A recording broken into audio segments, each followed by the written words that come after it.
Today's first speaker is a professor at National University Manila and the Psychology Program Chairperson.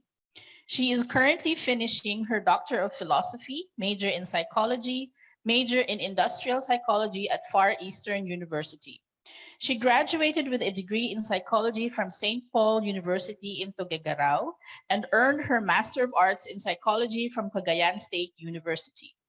She recently published several academic papers covering important and pressing societal issues such as online technology and its impact on the Aita indigenous people and the effects of the pandemic on food delivery riders. She is an advocate and speaker for the field of psychology as applied to various aspects in society, such as talking about preventing suicide among the youth, self-care and coping during the COVID-19 pandemic, holistic ways to address mental health issues, and the organizational and leadership topics. Let us all welcome Rita P. Aringo.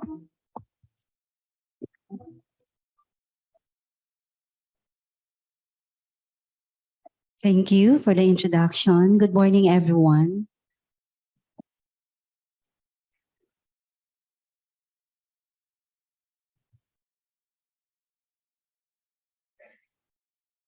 So today I am tasked to talk about the cardinal role or major role of university in dealing with students with ADHD.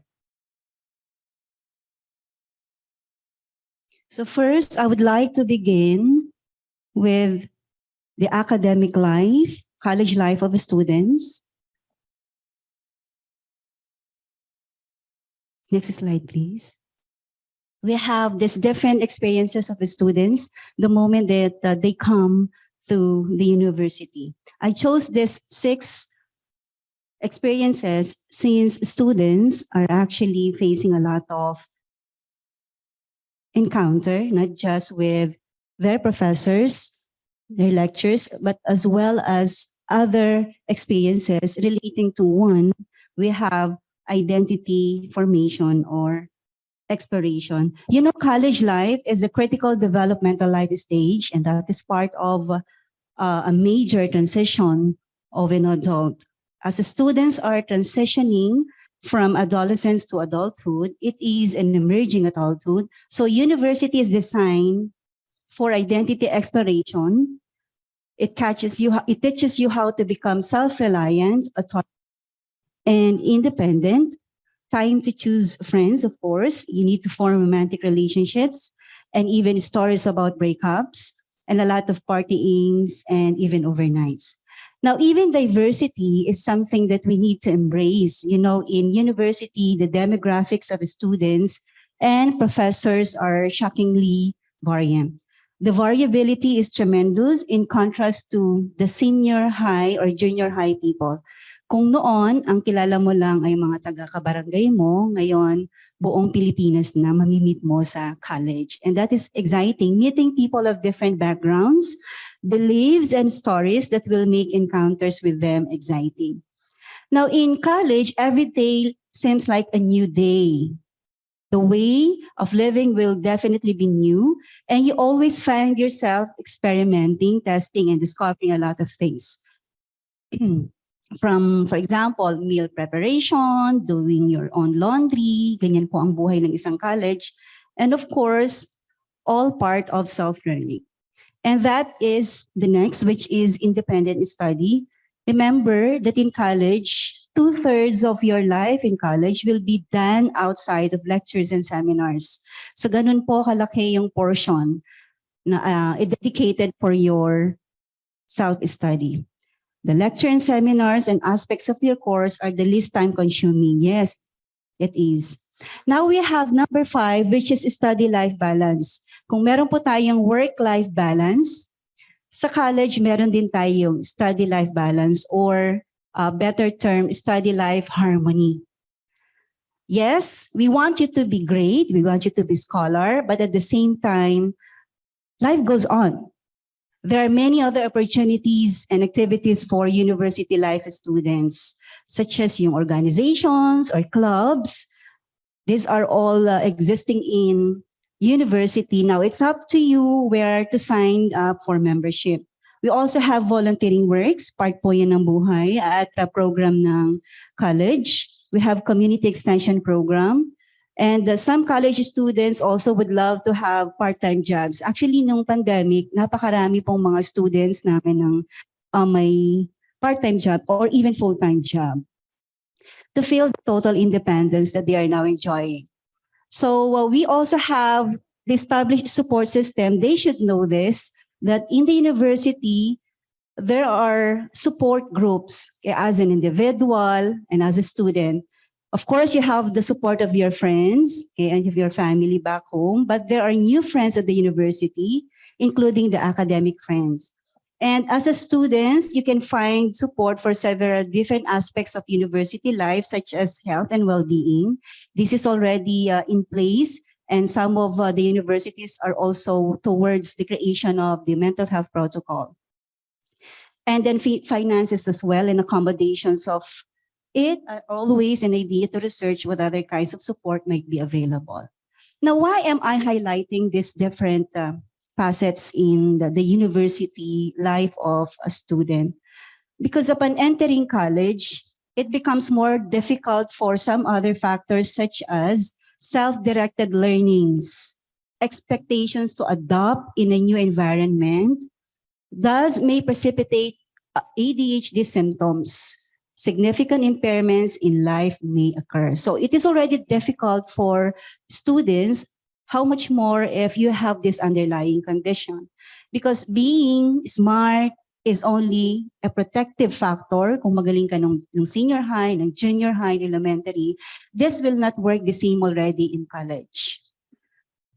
Now, ADHD, as we have been learning yesterday, ako rin marami ako natutunan, this is clinically defined by persisting symptoms of inattention, hyperactivity, and impulsivity.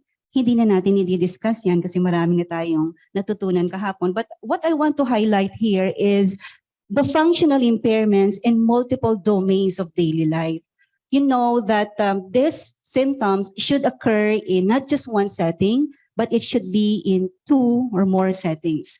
So dapat meron siyang triangulation, no? Kung sinasabi ni student na meron siyang ganitong mga symptoms, we need other informants as well, like parents or corroborative information from teachers as well, sa academics, or even in their social life. So these are the 2 areas or many areas, pwede rin sa occupation. And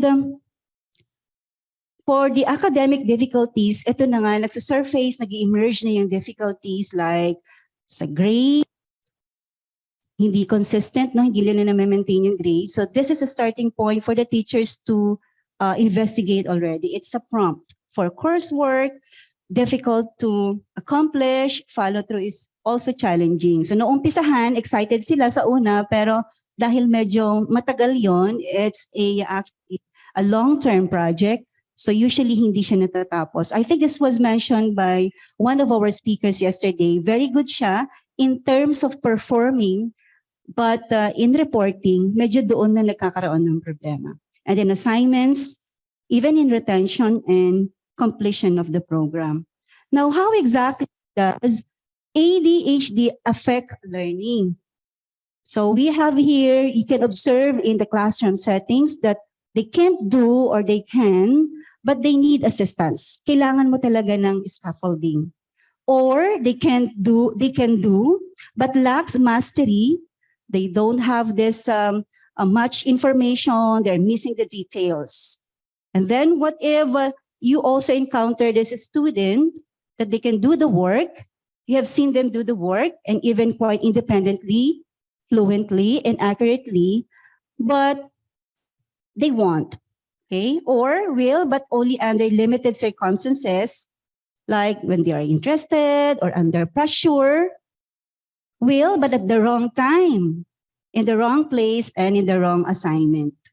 So these are actually factors of the professors with the students. You need to observe this. Baka ito na yung flag, okay? Ito na yung pwede na kayong mag-interview, mag-inquire. It's a prompt okay, for you to question the student. ADHD has nothing to do with how intelligent or capable the students are, but it makes them unavailable for learning. There is a reduced school performance and academic attainment.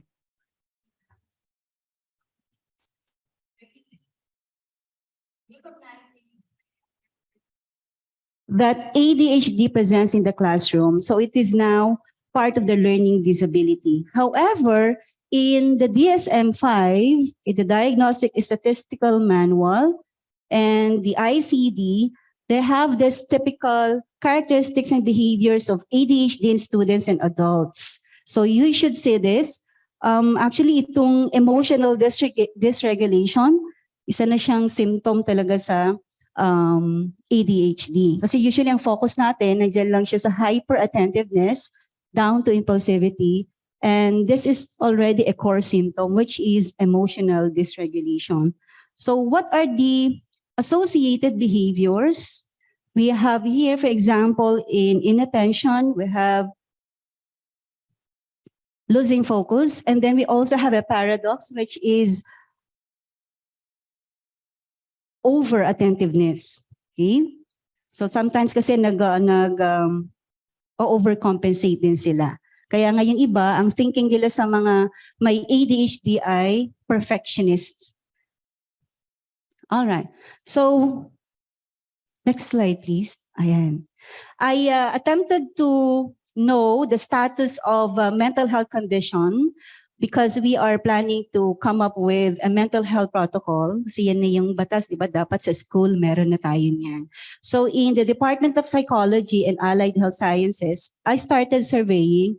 And true enough, when I gathered 61 responses, so tuloy-tuloy pa yung survey na yan, we have here only, the question is about encountering a college student with ADHD. So meron talaga akong portion doon. I asked whether they really have this incidents na may ADHD yung student nila sa classes. And 6 of them responded yes.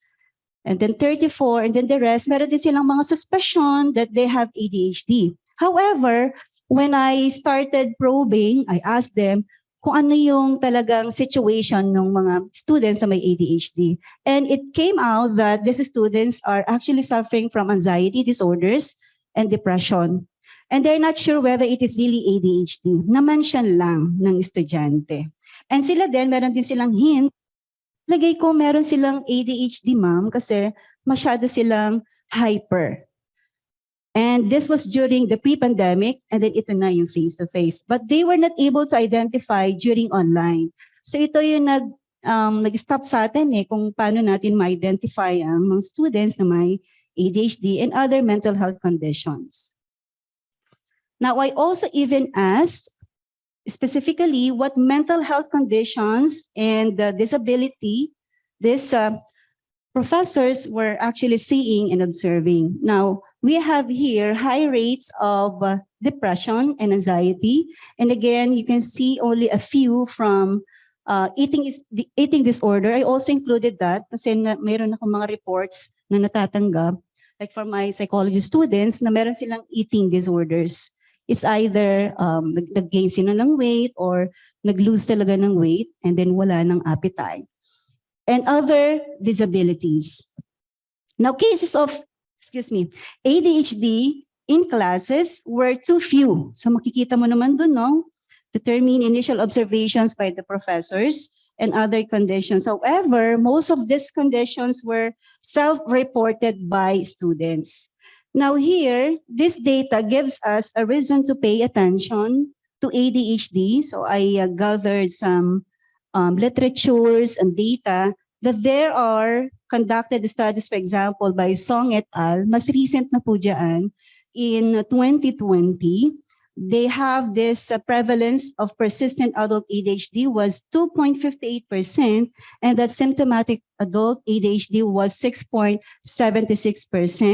Translating it into millions. So lumalabas na marami talagang cases sa adult ADHD. However, this is relatively neglected.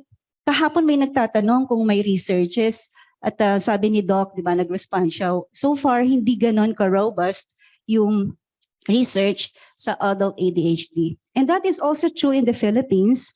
We have a scarcity of research regarding the epidemiology of adult ADHD.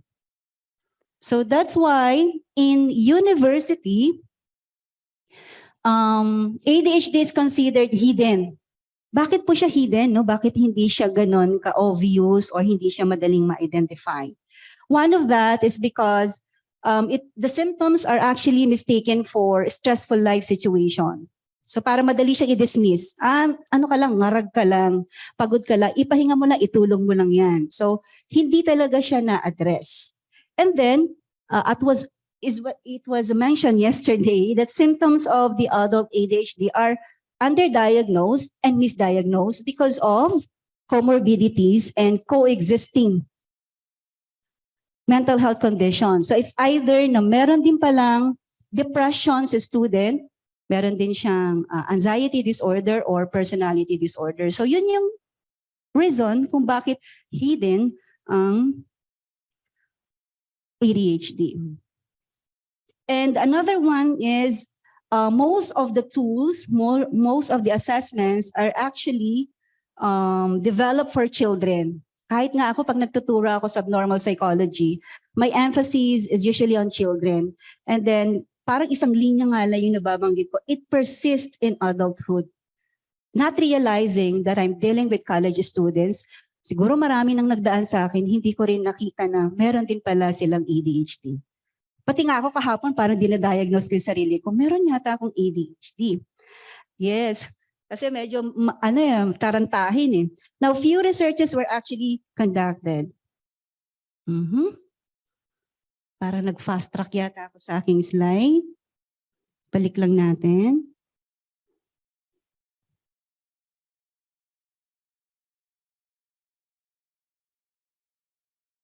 Okay, so we have here other mental health conditions. So based from the study, for example, I chose one. We have Anastopoulos and colleague reported that adults with ADHD also have co-occurring conditions. I mentioned this, and true enough, nandyan po yung mga number of students. For example, for 433, 34% of these are actually anxious. They have anxiety disorders. But I want to reiterate that the survey is just measuring the symptoms, but they miss out the impact to life. So hindi na measure yung impairment. That is important eh. Kaya hindi pa rin madideclare how prevalent the adult ADHD is. So that was the limitation of the study.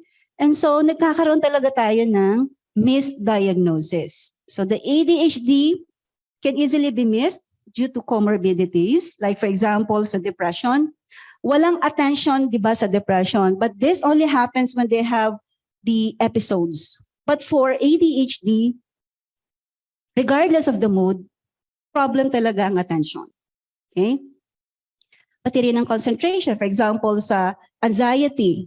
Sa anxiety, ang concentration nila is due to worry. But that is not the case for ADHD. It's not because of worry. It's not because of rumination. So ADHD with or without underlying psychiatric conditions give rise to poor performance in life, attending classes and group activities. Kaya nilalagay ADHD under learning disabilities because of these outcomes or observation. Now, what should the university do? Okay. It should practice screening. I think this is the main objective of my talk. Screening is important for students with ADHD, especially when no improvements in their mental state happen. Screening tools are used to indicate if symptoms are present or not. So we need to be careful. Meron ka ng hint. I think this student is somehow hyper. So that should be your beginning point. It's important to differentiate the conditions underlying the students' present symptoms. Remember, no, meron tayong mga comorbidities. So kailangan ma-differentiate din natin yan. Whether or not they need additional reasonable adjustment. So how important the screening tool is, it is for you, okay, to report and say, hey, this student is actually having ADHD and there are the different accommodations. Alright, for example, pwede rin siyang mag-avail ng mga support services like mental health, counseling, and others. Now, I have here one screening tool na ginagamit talaga natin yan for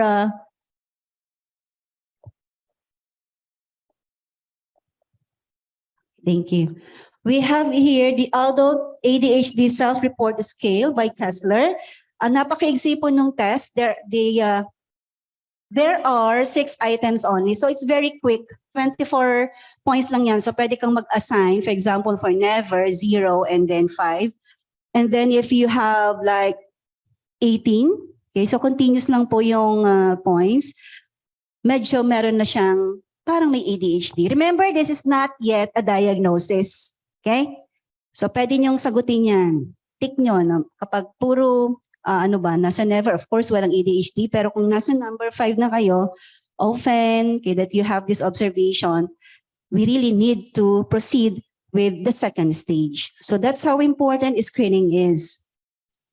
Now, same true with the diagnostic. So we have here the DIVA-5. Actually, itong DIVA-5, may bayad kasi yan. You cannot just simply Google it up kasi kailangang i-process yan ng professionals, ng healthcare experts, not just simply answered by the student or the teacher. And then we also have the child evaluation, the ACE, the ACE, but this ACE is for children. However, Susan Young was able to extend the tool to adults. So it's a complete, comprehensive tool. Interviewing the students is semi-structured, interviewing the students from different facets of life. Next slide, please. So we have here the functional impairments. This is from Wise, Margaret Wise. So you can see here the family. So they will be asking if you have encounter problems in the family, in the work area, and then you have there even your social life, okay, and academics. So all of these are actually seen. So kailangan matriangulate. Remember doon sa definition natin kanina, this is not just observed in one setting, it is observed in 2 or more settings. So kailangan triangulated yan. Now, okay, nandito na naman tayo sa stigma na yan. Okay? The stigma is actually existing, especially in school. Meron tayong ganyang mga perceivable social characteristics na nag-stigmatize sa students such as laziness, kahapon nabanggit ito, bad behavior, or having special needs. Now, they linger, itong myths na to and misconceptions that are associated with ADHD. Now, why it is important for us to highlight yung stigma? Because it deter the student from consulting, okay, from telling the teacher na meron siyang somehow na ganitong ADHD. Kasi mag-uumpisa na yan, magkakaroon na siya ng peer rejection. Mag-iiba na yung perception ng kanyang mga classmates. And even professors themselves, no hindi pa knowledgeable sa difficulties or challenges ng may ADHD. Another one is yung taking medication. So pati yan nagiging problematic and the seeking additional support. So in school, in university, we should target programs, this training for university student support staff, okay, na mag-include tayo ng psychoeducation, that is the first stage. And to screen for ADHD, screening is very important, and use recommended strategies for supporting university students with ADHD. A medical diagnosis of ADHD must be done by a suitably qualified professional. So this is the pathway for the service provision. Upon admission, there should be already determination for the mental health condition of the students. I asked the registrar if they have this process ang sagot nila na talagang na-stop ito during the pandemic, but it is really there. And so we are also starting it in our program. We are interviewing students. So hindi lang kami tanggap-tanggap ng mga enrollees, ano? Baka ganun kasi iniisip ng mga students, open admission, so wala nang interview. But this is not the same for those who are applying online. So yun yung limitation niya. So yung mga pumupunta lang sa office for interview, bago sila makapag-enroll, we already have this. And na-appreciate naman ng mga students. They're open. I have encountered one, kasi hindi siya ADHD, talagang nagsabi siya na meron siyang depression and it is diagnosed. Sadly, yung student, after 1 week, nag-withdraw na siya. Hindi niya talaga kinaya. So that is the beauty of having it in place right there and then sa admission. And it is not just in the admission, it should be all throughout sa life cycle ng student until graduation. Hanggang sa ipapasa mo na siya sa trabaho. Dapat may ganon na programa. So we have referral, even na self-referral, pwede yan, lalo na yung mga may diagnosis na. And then we should also have contacts to the outside, especially when the student decides to really undergo rigorous assessment and then proceed with the treatment. And that is where we are under the psychosocial support. So that should be in place in the university or in the college. Next slide, please. So we have here the difficulties students with ADHD and their corresponding interventions. So these are in place already. Pag tinanong, anong accommodation ang ibibigay ko? One is, ayan, for example, meron kang observations like poor working memory. We have an adjustment for time, okay, for extra time, and that is calculated around 25%. Sinakita nila kung ano yung pacing, no, ng isang student na may ADHD. Also with disorganization and efficiency, we also have difficulties with planning ahead. So makikita nyo dyan, again, there is 25 to 50% extra writing time in examinations. So hindi siya unfair. Baka mamaya may magre-reklamo ng student. Minsan ganun, no? Actually, ginagawa ko yan. Nagbibigay ako ng, for example, 100 dito sa regular students and then dito sa isa, 50 muna, hindi siya 100. So that is actually accommodating the need of the student. Kasi hindi niya talaga natatapos eh. And true enough, nung binigyan ko siya ng additional time, nag-increase yung kanyang score. And then I explained to their classmates na meron siyang condition, so kailangan nating i-accommodate itong classmate niya. All right. So for and other concerns in college, we have other students with ADHD that refuse medication in the beginning. Sa una, akala nila kayang-kaya pa, no? Kasi hindi pa naman gano'n nag-pile up yung mga academic requirements. But in the middle, after ng midterm, ayan na, nag-uumpisa na, no? Nagsisik na sila ng relief. And how about those who were not screened? Okay? How about yung parang lumipas lang, hindi sila na-identify? Yun na nga pumapasok doon yung relief sa iba't ibang drugs, okay? Considering yung mga alcohol, present lang dyan, lalo na kapag sa mga college students, okay? Yung mga ibang licit or illicit drugs, okay? Lalo na kapag available. So, madali talagang takbuhan yun para magkaroon ng effect and then tatawagin nilang study drugs. All right. So, in terms of giving intervention with the students, okay, so the practitioners in the academe, I think the university should put a premium or investment in here that assessors be given training. Hindi naman yung isang bagsakan training eh. So meron tayong phase 1, phase 2, and then phase 3. And then we can use psychology students. This is a very rich area where we can actually equip them, especially yung mga future psychometricians.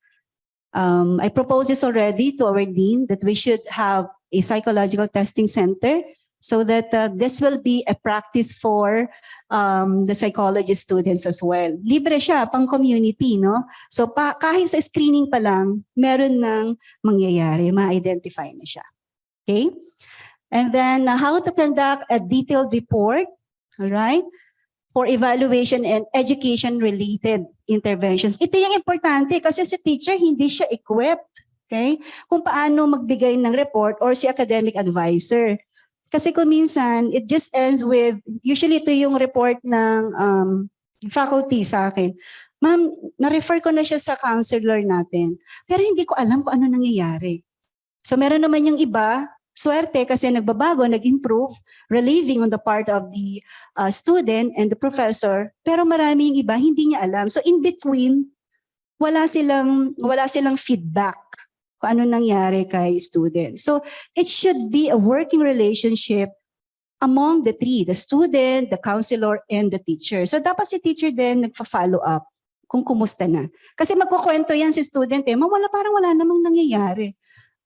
Ano pong ginawa ninyo? Siyempre, that is just one side of the story. Hindi mo rin alam kung ano yung struggle ni counselor. Yun pala, sa 6 sessions, minsan lang nag-attend yung student. Kaya walang nangyayari. So you should complete the 6 sessions. That's the program. Okay? So that is the element of giving training for the professionals. And so I included here, remember multimodal po yung approach natin in giving interventions like psychoeducation, environmental modifications.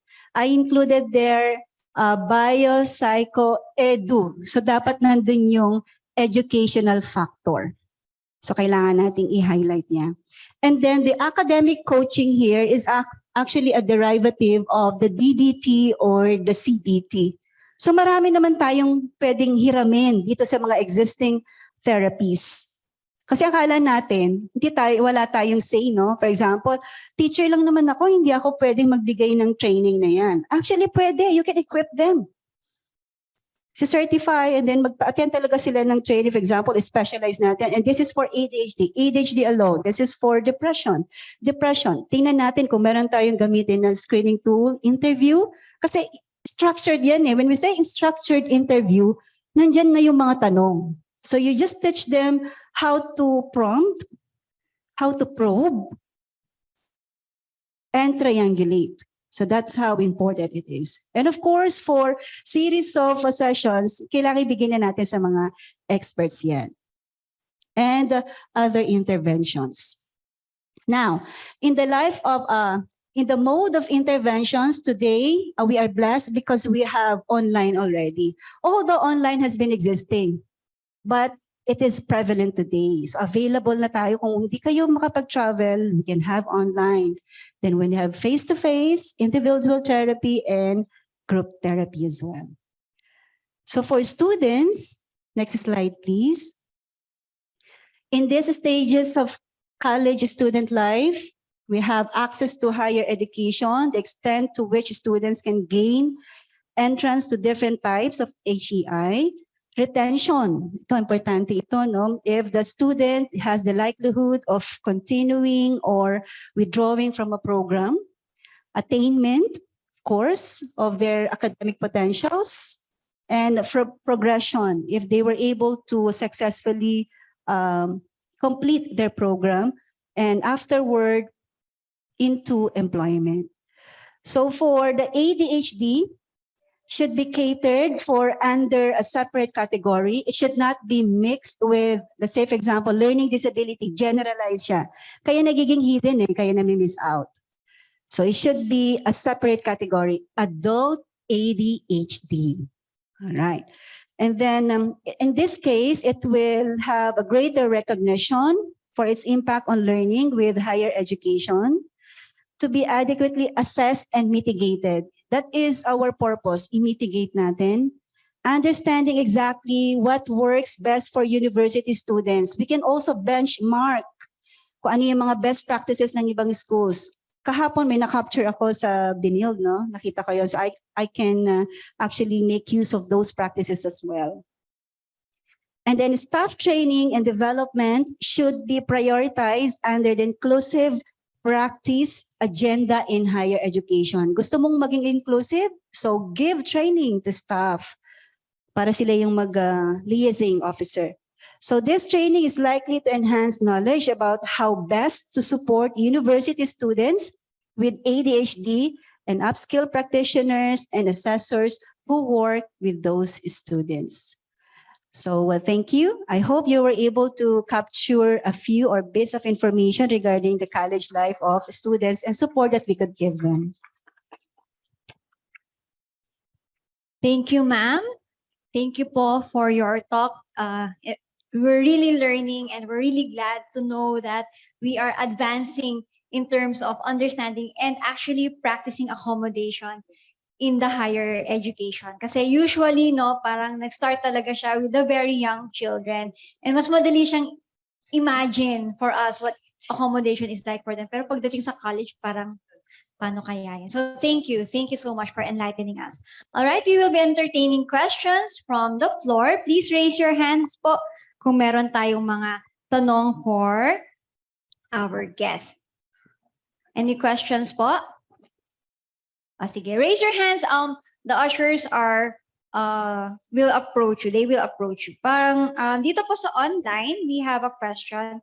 Sabi, ma'am, is the method of asking teachers for the number of affected students in their classes reliable? Some even assume or suspect that their students may have a condition.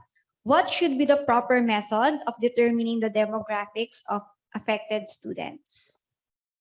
Actually, that is the same question asked by the professors I surveyed. Ma'am, bakit ganun yung tanong mo? Hindi naman kami expert. I just asked for encounter kasi usually they tell it, di ba? Sinasabi nila, sir, parang may ganito akong problema. So that should be the starting point, that you will be interviewing, prompting, and then if you really see there is a problem, pero nandun siya, no? Nagre-reflect sa records mo. So babalikan mo siya. Kaya pala marami siyang absences or kaya pala meron siyang needs na quizzes or sa una maganda and then nagpa-fluctuate. Right? So, kailangan tingnan mo doon. But you are not there to diagnose and you are not there to tell, meron kang ganitong condition. But that should be your duty. Yung track of record, titingnan mo yon kasi sign yun di ba? Effect yun sa kanyang academic performance. So, baka nga naman, for example, hindi naman mental health conditions or balancing lang ng buhay kasi nga, full-time worker siya. So, as a student and then full-time, kailangan bigyan mo rin siya ng advice. So yun na yung role mo as a professor.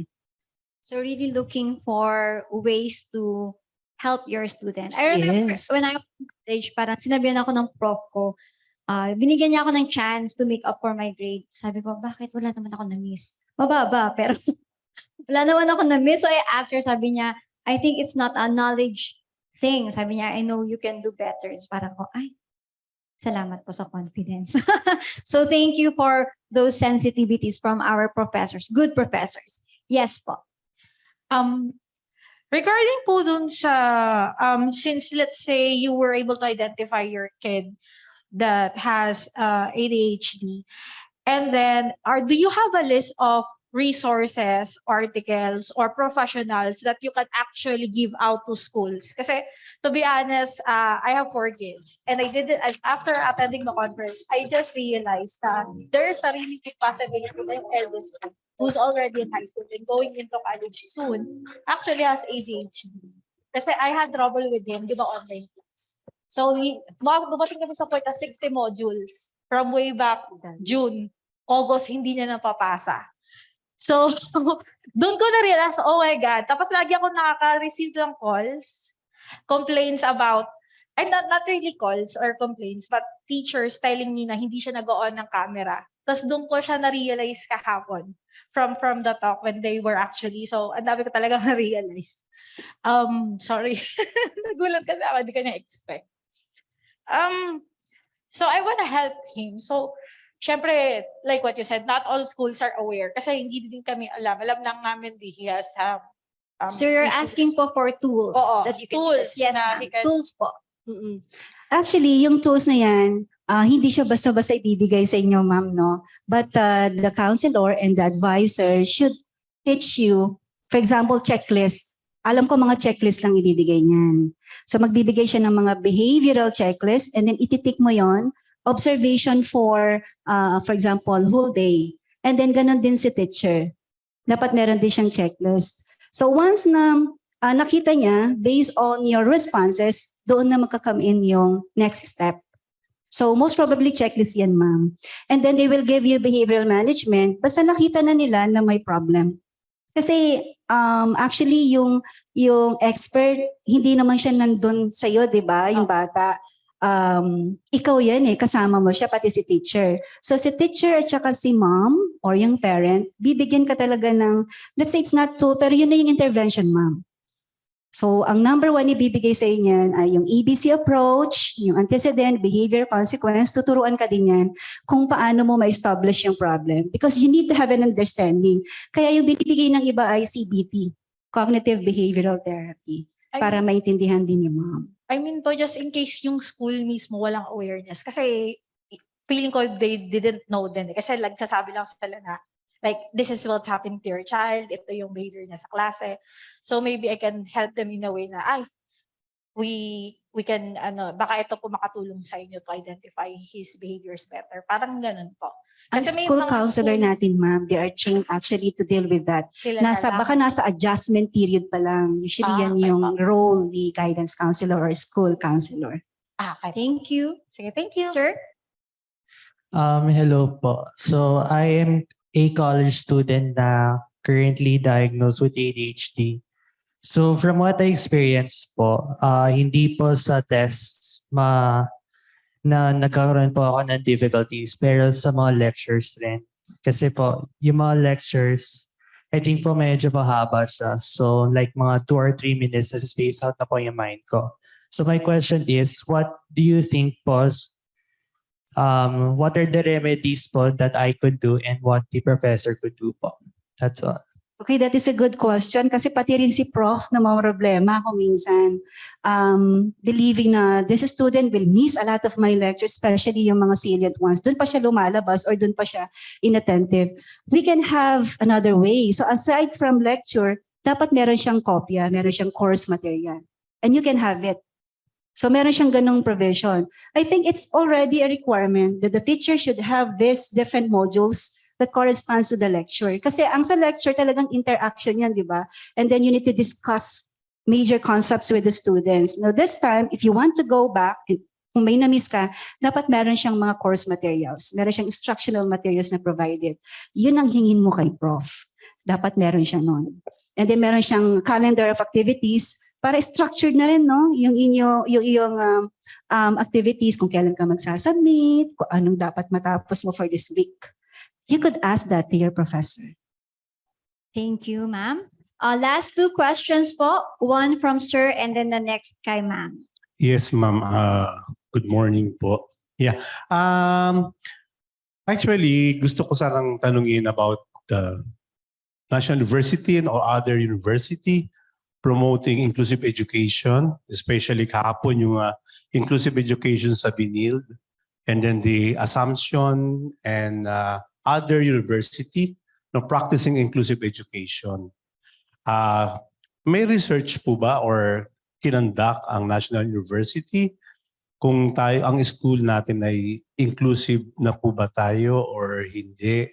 No? Or the professors in the tertiary level are already oriented about the inclusive education, especially the passage of the RA 11650, establishing inclusive schools. As I am working in the public school as sa DepEd, and I am one of the advocate together with Ma'am Dr. Crisel of the inclusive education in the National Capital Region. So of course, in terms of the tertiary level, very few yung narinig namin. And then it is our concern, especially here now, especially the ADHD, okay? Because the result of the study in the public school, no, na nakakalungkot lang, no, the bata nanalo ng, especially sa sports, sa PE, no, nanalo sa palarong pambansa, sa division, sa school level, division level, regional level, national level, at umabot na sa international level yung bata. But if you will check the academic performance ng bata, bagsak. That is my big question. To discover the full potential of the learners, nakapokus tayo lahat dun sa academic. Pero yung potential ng bata dun sa performance na pinakita niya, wala. Yun ang nakakalungkot lang sa atin. So ang question ko, sa tertiary level, no, baka Bagsak, bagsak, bagsak, bagsak. Especially yung kahapon senior ni ma'am, 3 beses na. Kung sakasakali May doctoral anim pa, degree, sir. 6 na, o di dapat nasa doctoral degree o double doctoral degree program na yung bata. Ibig sabihin, I try to analyze, hindi na-treat yung needs ng bata in terms of academic. Hindi na-treat bali. Ang nangyari lamang, parang nasa inclusion siya, kasi whether we like it or not, hindi talaga may competency na hindi kaya gawin ng bata. That's why we need to augment, alterate, contextualize, localize, indigenize the curriculum based on the needs of the learners. So, Based sir, on the needs of bata. your question po is, Ang kini-question ko lang, ma'am, in the senior ko rin po kasi I try to summarize yung kahapon. Ang question ko, in the tertiary level po ba, ay napapractice po ba natin ito? Or it is more on theoretical lamang ang nangyayari? Kaya ko lang tinatanong to kasi even in the basic education, we are all affected. Malaki pa rin ang number of dropout, malaki pa rin ang number of non-reader, especially in NCR. thank you, sir. Ibig sabihin, hindi na-address yung needs ng bata. Kaya yung tanong ko sa tertiary level naman tayo ngayon, especially the ADHD. Yan yung mga nagda-drop eh. Yan yung nawawala. Yes po. Okay, Ma'am thank Rita. you. Yun lang, ma'am. Yun lang. Tanong ko, sa inyo ba, practice ba, or there's a research? Yun ang tanong ko lang. I think so, sir. It is practice, most especially sa psychology program. We have specific programs for students who have special needs, especially those who have mental health conditions. And the good thing is this is usually one-on-one. So hindi na namin siya nilalabas pa sa guidance, but on our end, kaya na namin siyang i-deal. Imagine in our program, we have psychologists, we have psychiatrists as well. And then we have psychometricians, guidance counselors. So ginagamit po namin lahat ito ng mga professionals na to. And then we study the case, and then as much as possible, ang goal namin ay makagraduate itong bata. Sir, binabawasan namin ng units nila yan. For example, a student with schizophrenia, ang normal na regular na units, let's say for example, 16 units, that's one attempt na ginawa namin. Because we discuss with the psychologists as well and other specialists. Maybe what you can do is reduce the units. So ang ginawa namin from 15, we tried reducing around 6 units, so 9 units. And then yun, nakatapos siya ng 1 term with 9 units. We do have, sir, these practices. So kailangan lang siguro education, ano, gaya ng sinabi ko kanina, benchmarking. We need to share these best practices. Thank you, ma'am. Yes, that's the goal of this conference, na ma-share natin yung mga ginagawa natin. Sige. This is from Zoom, just to complement yung question ni sir. Gustong malaman how CHED is implementing those, yung sa tertiary level. Oh, sige. We'll get to that question. Medyo loaded yon. Medyo parang mahaba-habang usapan yan. We'll get to that Yes. later. Okay, we'll go to our last question from the auditorium. Again, the Google slides are open. Please flash the and the Zoom audience. We're reading your questions. We'll get to your questions with Miss Rita backstage. But for now, last question po. Good morning, everyone. I will address Sir question in support of National University, coming from a professor with College of Allied Health, especially nursing, specific po students who are good in sports. The university already have this asterisk sent to professor, meaning to say we do have module plus, because I am from nursing. So if the students, we already know from the list coming from the registrar's office that this students is in sports or in any so we have to address by having this module, kasi sa nursing po we have theoretical at saka practical. So with schedule, they can ask the professor if we can extend submission, yes, it's a yes. Another thing is if skills, they can choose whether they have to go to the Monday schedule or the Friday or any that would suit to their needs. So may ganun po siya. I understand, sir. Yes po. Thank you. It's ano po sa entire university po 'yon.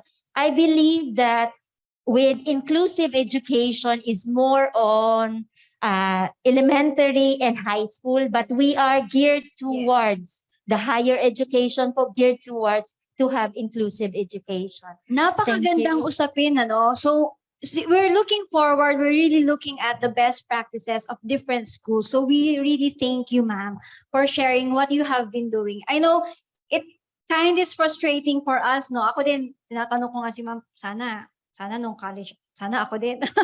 Pero wala na, lumipas na yung panahon, but it's good to know that we are moving forward. That's the important Can thing. I also answer, ma'am, the other one's concern from the point po ng parent? Thank you po for your effort, but we have to get on with our schedule. Maraming salamat. This will be an interesting roundtable discussion. Maybe we'll have a feature for that. Higher education, inclusion in higher education. Let's see po. Thank you for giving us a lot of ideas. Maraming salamat. And we would like to recognize Miss Rita Aringo. Thank you very much for being with us this whole 2 days. Maraming salamat. We really feel the love and support that you have given the society and us people with needing inclusion. Sama ako. Thank you po. Thank you, National University. Irene.